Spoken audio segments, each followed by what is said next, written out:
வணக்கம் பாய். வணக்கம்மா. பாய், தொடர்ந்து நீங்கள் நல்ல பதிவுகள் கொடுத்துட்ருக்கீங்க. கமெண்டில் கேட்குற கொஸ்டின்ஸ்க்கும் நீங்கள் கரெக்டாக பதில் சொல்லிட்டு இருக்கீங்க. அந்த வகையில் இன்றைக்கும் இந்த கொஸ்டின் நான் கொண்டு வந்திருக்கிறது பார்த்தீங்கன்னா, ஒரு கமெண்டில் ஒரு லேடி கேட்ட கொஸ்டின் தான். அவங்களுக்கு என்னென்னா பாய், அவங்க வீட்டில் வந்து பௌர்ணமியானா ஜவ்வாது ஸ்மெல் வருதான். அமாவாசை வந்து அவங்க வீட்டில் வந்து பேட் ஸ்மெல் வருது அப்படின்னு சொல்கிறாங்க. அவங்க வீடு ரொம்பவும் சுத்தமாக வச்சுப்பாங்களாம், பேட் ஸ்மெல் வர்றதுக்கான எந்த இதுவும் கிடையாது அப்படின்னு சொல்கிறாங்க. பௌர்ணமியானா ஜவ்வாது ஸ்மெல் வருது அப்படின்னு சொல்கிறாங்க. ஜவ்வாது எங்கள் வீட்டில் யாருமே பயன்படுத்துறதில்ல. அது எப்படி பை ஜவ்வாது ஸ்மெல் வரும்? இது இந்த மாதிரி கமெண்டில் கேட்டிருக்காங்க பை. இதுக்கான தெளிவான விளக்கம் கொஞ்சம் கொடுங்க. ரொம்ப ஒரு வித்தியாசம். நானும் அந்த கமெண்ட்ஸ் பார்த்துருந்தோம்மா. என்ன விஷயம்னு பார்த்தீங்கன்னா, அமாவாசை பௌர்ணமி இந்த ரெண்டும் பார்த்திங்கன்னா தெய்வத்துக்காகட்டும், சித்தர்கள் வழிபடுறதாகட்டும், குருக்கள் வழிபடுறதாகட்டும், இந்த ரெண்டுமே ஒரு ரொம்ப உகந்த நாள்னு சொல்லுவாங்க. உச்சத்தில் இருக்கிறது தான் அமாவாசை பௌர்ணமி, இந்த ரெண்டுமே. ஸோ இதில் வந்து பார்த்திங்கன்னா உங்களோட வீட்டில் யார் அந்த கமெண்ட்ஸ் பண்ணுறோம் அவங்களுக்கு சொல்கிறேன்.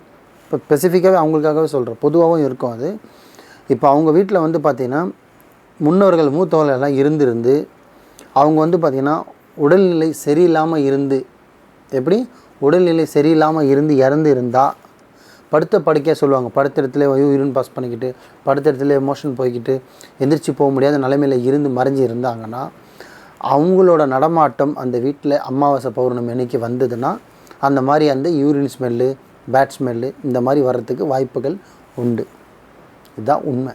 நிறைய பேர் மாற்று கருத்தே கிடையாது. அமாவாசை பௌர்ணமியில் அதுக்கு தான் பாருங்க, அமாவாசைக்கான காக்காக்கு சாப்பாடு வைப்பாங்க, நிறைய பேருக்கு அன்னதானம் பண்ணுவாங்க, இறந்தவங்களுக்கு வந்து பார்த்திங்கன்னா படைப்பாங்க அமாவாசை அன்னைக்கு. அப்படி படுத்த படுக்கையில் இருந்தவங்க உங்களோட மூத்த ஆயாவோ பாட்டியோ அம்மாவோ அப்பாவோ, ஸோ இல்லை சொந்தமோ ஏதோ ஒரு உறவு உங்களை நாடி வர்றவங்கள, உங்கள் உறவு மற்ற உறவு உங்களை தேடி வராது, உங்கள் உறவு தான் உங்களை தேடி வரும். அந்த மாதிரி மூத்தவர் இருந்து மறைஞ்சி இருந்தாங்கன்னா அவங்களோட நடமாட்டம், அவங்களோட பிறான்னு சொல்லுவாங்க, நடமாட்டம் உங்கள் வீட்டில் இருந்ததுன்னா அப்போ அந்த தருவாயில் அந்த ஸ்மெல்லு 100% உங்களுக்கு வந்திருக்கும்.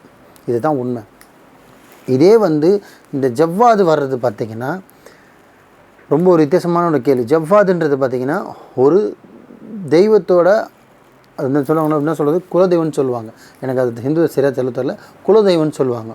குலதெய்வோட வழிபாடு பண்ணுறவங்களுக்கு சில பேருக்கு வந்து ரொம்ப சொல்லுவாங்களா, ஆன்மீக தீட்சை நான் பெற்றுட்டேன் அப்படின்னு சொல்லிட்டு, அந்த மாதிரி ஒரு ஆன்மீகத்தை தொட்ட ஒரு மனிதனுக்கு மட்டும்தான் அந்த மாதிரி வந்து வீட்டில் ஒரு ஜவ்வாது ஸ்மெல்லு, ஒரு அத்தர் ஸ்மெல்லு, ஒரு மல்லிகைப்பூ வாசனம், ஒரு என்ன சொல்கிறது, ஒரு அப்புறம் என்னது விபூதி வாசனம், இதெல்லாமே ஒருத்தவங்க வருது அப்படின்னா அதை அவங்களால உணர முடியுதுன்னா எல்லா சராசரி மனுஷனும் அதை உணர முடியாது. ஆன்மீக ரீதியில் இருக்கீங்களோ இல்லை நீங்கள் ஆன்மீக ரீதியில் உங்களை ஆசைப்பட்டு ஒரு தெய்வம் வந்தாலுமே சரி, ஒரு சித்தர் வழிபாடு வந்தாலும் சரி, ஒரு அவங்களோட நீங்கள் குருவாக ஏற்றுக்கிட்டவங்க வந்தாலும் சரி, அந்த மாதிரி உங்களை நாடி வராங்கன்னு அர்த்தம். எது நம்மளை எப்படி நமக்கு ஒரு ஸ்மெல்லு நம்மளை கண்டினியூ பண்ணுது, ஃபாலோ பண்ணுதோ அந்த மாதிரி. ஸோ நம்ம வீட்டுக்குள்ளே அவங்களோட சுற்றுலாவில் இருந்ததுன்னா அந்த ஸ்மெல்லு வரும். அது அமாவாசை பௌர்ணமிக்கு வருதுன்னா, ஸோ ஸ்பெசிஃபிக்காக உங்கள் வீட்டுக்கு அந்த ஸ்மெல் அன்றைக்கி மட்டும் வருதுன்னா அப்போ அவங்களோட சுற்றுலாவில் அவங்கள சுற்றி அன்றைக்கி வராங்கன்னு அர்த்தம். இதில் மாற்று கருத்தே கிடையாது. இதுதான் விஷயம். ஆனால் ஆத்மாவுக்கு உயிரெடுக்கிற சக்தி கிடையாது, பயம்படுத்துமே தவிர உயிரெடுக்க. அதுவும் வர்றது பார்த்திங்கன்னா உங்களுக்கு இவ்வளோ வருஷமாகவும் வந்துட்டுருக்கு அப்படின்னும் போது, நீங்கள் அதை உங்களோட சார்ந்தவர்கள் உங்களை தேடி வராங்கன்னும் போது, இப்போ நம்மளோட அப்பா அம்மா சித்தப்பா பெரியப்பா தாத்தா பாட்டி இருக்காங்கன்னா மூத்தவர்கள், அவங்கள வந்து ஆத்மாவை மறைஞ்சி இருந்தாலுமே ஆத்மா வந்தாலுமே நம்மளை ஆசீர்வதிக்க தான் வருவாங்களே தவிர நம்மளுக்கு தீய செய்ய மாட்டாங்க. நம்மளுக்கு வேண்டாதவன் இருந்தாலும் சரி, ஆத்மா வந்ததுக்கப்புறம் சிலது தான் செய்ய முடியுமே தவிர சிலது செய்ய முடியாது. அப்படியே அவங்க உங்களை ஒன்றும் பண்ண போகிறதில்ல.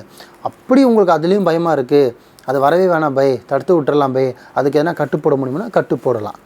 நம்ம வீட்டுக்கு இல்லை, நம்ம எல்லையிலே கால் வைக்காத மாதிரி பண்ணிடலாம்.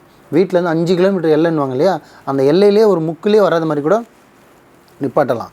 அவங்க யூஸ் பண்ண ஒரு துணியோ இல்லை ஃபோட்டோ பேரை வச்சு சில பொருள் செஞ்சு அந்த எல்லையில் புதைச்சாலே போதும், அந்த எல்லையோடு அவங்க நின்றோம். அந்த எல்லை வீட்டு ரோடு கூட இல்லை, எல்லையில் நிப்பாட்டிடலாம். ஆத்மா அந்த சொன்னீங்களா அந்த பேட் ஸ்மெல்லு வருது ஆத்மாவோட இது இருந்தால், இது தெய்வத்தோட நிப்பாட்ட முடியாது, நிப்பாட்டவும் கூடாது. தெய்வத்தையுமே குலதெய்வத்தை கட்டு போடலாம். குலதெய்வம் கட்டு போட்டிங்கன்னா திருப்பி பார்த்திங்கன்னா நீங்கள் வாழ்க்கையில் முன்னேறது கஷ்டமாயிடும். ஏன்னா வீட்டுக்குள்ளே லக்ஷ்மி வரணும், தெய்வம் வரணும். லக்ஷ்மி வந்தால் தான் சந்தோஷம், இன்பம், துன்பம், கணவன் மனைவி ஒத்துமை, வருமானம், தொழில், உடல் ரீதி எல்லாமே லக்ஷ்மி வீட்டுக்குள்ளே வந்தால் மட்டும்தான் இது எல்லாமே நடக்கும். லக்ஷ்மி வரல, மூதேவி வந்தால் இருக்கிறதெல்லாம் போயிடும். ஸோ இந்த ரெண்டுமே வர்றது தப்பு கிடையாது. அப்படி அந்த ஆத்மா வர்றதை நம்ம சுற்றி இருக்கவங்கள டிஸ்டர்பாக இருக்குது, சின்ன பசங்க இருக்காங்க, பயப்படுறாங்க, குழந்தைங்க இருக்காங்க அப்படின்னும்போது நிப்பாட்டலாமான்னு கேட்டால் என்ன நாடி வந்தாங்கன்னா கண்டிப்பாக அதுக்கு தீர்வு என்னால் கொடுக்க முடியும் அல்லாஹ்வுடைய கிருபையால். ஒன்ஸு அவங்க துணிமணி வச்சு அவன் நான் கேட்குற ப்ராப்பர்ட்டி கொடுத்து நான் சொல்கிற மாதிரி அவங்க செஞ்சுட்டாங்கன்னா அல்லாஹ்வுடைய கிருபையால், அதுக்கப்புறம் எந்த அமாவாசையும் வர முடியாது. திருப்பி இவங்க கூப்பிட்டாலும் அவங்க வரமாட்டாங்க. அது ஒரு மைனஸ் இருக்குது. இது வாங்கன்னா வரத்துக்கும் போங்கன்னா போகிறதுக்கும் இது ஊபோ என்ன சொல்கிறது, ஓலா டிரைவர் கிடையாது. புரியுங்களா? இது வந்து அவன் ஒரு ஆத்மான்றது வந்து நம்மளை நாடி வராங்க, நம்மளை முன்னோர்கள் நாடி வராங்கன்னா நம்மளை ஆசீர்வதிக்க தான் வருவாங்க, நம்மளுக்கு தேவையான விஷயம் செய்ய தான் வருவாங்க. அதுக்கு நான் தடை போட்டுட்டேன் அப்படின்னா திருப்பி ஒரு 6 மாதம் கழிச்சு திறந்து விடுறதுக்கு வேக கிடையாது. அது வச்சது தான். ஒருத்தவங்க வர வேணான்றதுக்கு அப்புறம் எப்படி வருவாங்க? அதுதான் விஷயம். ஸோ வர வேணும்னா விட்டுறலாம், பயப்பட வேண்டிய அவசியம் கிடையாது. இல்லை பயமாக இருக்குன்னா நிப்பாட்டுறதுக்கும் அல்லாஹ்வுடைய கிருபையால முடியும். நிறைய பேர் வந்து தெய்வமே இல்லைன்றாங்க, சில பேர் சைத்தான்ன்றதே இல்லைன்றாங்க. தெய்வமும் இருக்குது, சைத்தானும் இருக்குது, பில்லி சூனியம் ஏவல்ன்றது உலகத்தில் எல்லாமே இருக்குது. ஏன்னா ஒருத்த மனுஷனுக்கு ஒரு மனசில் ஒரு எண்ணங்கள் ஓடுது. அந்த எண்ணம் தான் ஒருத்தனை கெடுக்குது, ஒருத்தனை காப்பாற்றுது. புரியுதுங்களா? நீ நல்லதே நினச்சனா நல்லதே நடக்கும், கெட்டதே நினச்சா கெட்டதே நடக்கும். அந்த வகையில் வந்து 100க்கு 100% ஒரு மனுஷன் இறந்ததுக்கப்புறம் குறிப்பிட்ட வயசு இருந்து ஆடி அனுபவித்து பேரம் பிள்ளைங்களை பார்த்து மறைஞ்சி இருந்தானா, ஸ்ட்ரைட்டாக நல்லது பண்ணியிருந்தானா சொர்க்கம்தான். சரிங்களா? மாற்று கருத்தே கிடையாது. இதே வந்து இருக்கும்போதே இல்லை கெடுதல் பண்ணிக்கிட்டு அவன் ஆயுசு முடிக்கிறதுக்கு முன்னாடி அவனே சூசைட் பண்ணிக்கிட்டு இறந்துருந்தானா லோன்னு இங்கே சுற்றி தான் ஆகணும். எப்படி டியூட்டி முடிஞ்சால் தான் வீட்டு விட்டு வெளியே போக முடியுமோ அந்த மாதிரி அவருக்கு டைம் வந்தால் தான் அங்கே போக முடியும். பதில் சொல்கிறதுக்கு இவ்வளோ நாட்கள் சுற்றி தான் வரும். புரியுதுங்களா? சுற்றி வர்றதும் உங்களுக்கு அந்த மாதிரி பாதியில் மறைஞ்சி துராத்மாவை சுற்றுறதும் வந்து பார்த்திங்கன்னா சொந்தத்தை ஒன்றும் பண்ணாது. மறைஞ்சிருந்து வாழ்ந்து கெட்டவங்க நம்மளுக்கு ஆசீர்வதிக்க வந்தாலுமே வராது. பட்டு அவங்களால வந்து எல்லாம் ஒன்று தெரிஞ்சுங்க பை, நிறைய பேருக்கு தெரிஞ்சும் இருக்கும் தெரியாமல் இருக்கும். ஆத்மா வந்து நம்மளை மறைஞ்சவங்க நீங்கள் நம்ம நினைக்கிறோம் மறைஞ்சிருச்சு இறந்துட்டான் இத்தோட வர மாட்டான்னு, 100க்கு 100% வருவான். நம்ம இஸ்லாத்திலே பார்த்திங்கன்னா இறந்து இப்போ அடங்கம் பண்ணிட்டு 48 மணி நேரம் வரையும் பதில் சொல்கிற வரையும் பார்த்திங்கன்னா அதோட சுற்றி தான் வந்துகிட்டு இருக்கும். குறிப்பிட்ட டைமுக்கு அப்புறம் தான் அது பதில் சொல்லவே ஆரம்பிக்கும். அது வரையும் நம்மளை சுற்றி தான் இருக்கும். அப்போ தான் சொல்லுவாங்க சொல்லுவாங்க ஒரு மனுஷன் வாழ்கிறதுல தெரியாது, அவன் இறப்பில் தான் தெரியும்னு சொல்லுவாங்க. பிறப்பில் தெரியாது, இறப்பில் தெரியும். ஏன்னா அவன் எவ்வளோ நல்லவன் எவ்வளோ கெட்டவன் அப்படின்னு அந்த ஆத்மாவே பார்க்குமா, நம்ம இவனுக்கு இவ்வளோ நல்லது பண்ணுமே, நம்ம இவன் சாவுக்கு வரலையே. இப்போ நிறைய வீட்டில் பாருங்களேன், நிறைய பேர் வயசானவங்க முன்னோர்கள் சொல்லுவாங்க, கல்யாண வீட்டுக்கு போகிற போதில் சாவு வீட்டுக்கு போயிடணும், பையனோட கடைசியதுக்கப்புறம் பார்க்க முடியாது அப்படின்னு. நல்லவனும் கெட்டவனும் ஒரு இடம் அவன் முகத்தை பார்த்துட்டு வந்துடணுன்னுவாங்க. அப்போ அதை உட்காந்து ஃபீல் பண்ணுமா, இதுதான் உண்மை. என்னென்னு நம்ம அவனுக்கு இவ்வளோ நல்லது பண்ணோமே, நம்மளை ஒரு இறந்ததுக்கப்புறம் நம்ம வந்து பார்க்கலையே, இவ்வளோ நாள் தூக்கி வச்சுருந்தோம் நம்மளை, இறந்ததுக்கப்புறம் நம்ம என்னென்ன பேசுகிறாங்க, இது மாற்று கருத்தே இல்லைங்க. நான் என்னால் உணர முடியும், நான் உணர்த்தியும் இருக்கேன். நிறைய வீட்டில் இன்றைக்கும் அவங்களே சொல்லுவாங்க.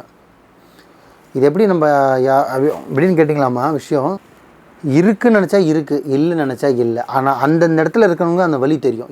என்கிட்ட வர கிளைண்ட்டே சொல்லியிருக்காங்க, என் பையனோட ஒருத்தவங்க வந்து முந்தானேத்தோ போன வாரத்தவங்க வந்திருந்தாங்க, அவங்க பையன் வந்து ஆக்சிடெண்ட்டில் இறந்துட்டார். இறந்து 1 வருஷம் ஆகுது. எல்லாம் கேட்டுங்கம்மா, 1 வருஷம் ஆகுது இறந்து. ஆனால் அவங்களுக்கு டெய்லியும் நைட்டு பண்ணனா ஒரு 11 மணிக்கு மேலே அவங்க பையன் அப்போ தான் வீட்டுக்கே வருவானா. எப்போ விளையாட்டு வேலைக்கு போயிட்டு சுற்றிக்கிட்டு பசங்களோட முடிச்சுட்டு 12 மணி 1 மணி 11 மணி தான் வருவானா. அதே மாதிரி டெய்லியும் கரெக்டாக வந்து அந்த டைமில் அவங்க அதே அம்மா எப்படி அந்த மெத்தடில் கூப்பிடுவானோ அந்த வாய்ஸில் டோனில் அதே டோனில் டெய்லியும் கூப்பிட்றானா. இறந்த புதுசில் ஒரு 10-20 நாளைக்கு அவங்க அம்மா ஏமாந்து போய் திறந்து பார்த்துருக்காங்க, என் புள்ள வந்துட்டான் அப்படின்னு சொல்லும் போதே புள்ள அரிக்குது, என் புள்ள வந்துட்டான் அப்படின்னு. அவங்க அந்த அம்மா மனதில் பார்த்து மனசு கஷ்டமாக இருக்காங்க இல்லையா. ஆனால் அந்த வாய்ஸு கிட்டத்தட்ட ஒரு 1.5 வருஷத்துக்கு அந்த வாய்ஸை வந்து இருந்ததுதான் டெய்லியும்மா. இது 100% உண்மை. என் முன்னாடி உட்காந்து சொன்னாங்க. 1.5 வருஷன்றதுனா உங்களுக்கு கிட்டத்தட்ட ஒரு 500 நாள் கிட்ட வருது. 500 நாளும் டெய்லியும் வந்து குரல் விட்டுருந்தானா, அம்மா கது திறங்க நான் வந்துட்டேன், அம்மா நான் கது திறங்க நான் வந்துட்டேன் அப்படின்னு. அந்த அளவுக்கு அவங்க நடந்தது அப்படியே சொன்னாங்க என்கிட்ட. ஒருத்தர் சொன்னால் பிரம்மன்னு சொல்லலாம், குடும்பமே சொன்னால் சின்ன பையன்லேருந்து வயசான வரையும் சொல்கிறாங்க. அந்த வாய்ஸு கிளியராக கேட்குது. என் பையன் இந்த டைமில் தான் வந்து கூப்பிடுவோம், அதே டோனில் கூப்பிட்றான். திறந்து பார்த்து யாருக்க மாட்டான். நாங்கள் ஒரு மாதம் ஏமாந்து போய் திறந்தோம் பையன். அதுக்கப்புறம் நாங்கள் புரிஞ்சுக்கிட்டோம், நாங்கள் திறக்கிறதில்ல போய் எந்திரிச்சு அப்படின்னாங்க. எனக்கே கண்ணு கலங்கிச்சு. அந்த அவ்வளோ ஒரு ஃபீல் பண்ணி சொன்னாங்க. இன்ஷா இது எல்லாமே இருக்குது ஐயா. அந்தந்த இடத்துல இருக்கிறவங்க தான் அதோட வழி தெரியும் ஐயா. சரிங்களா? ரொம்பவே அருமையான பதிவு கொடுத்தீங்க பாய். ரொம்பவும் நன்றி. நன்றிம்மா.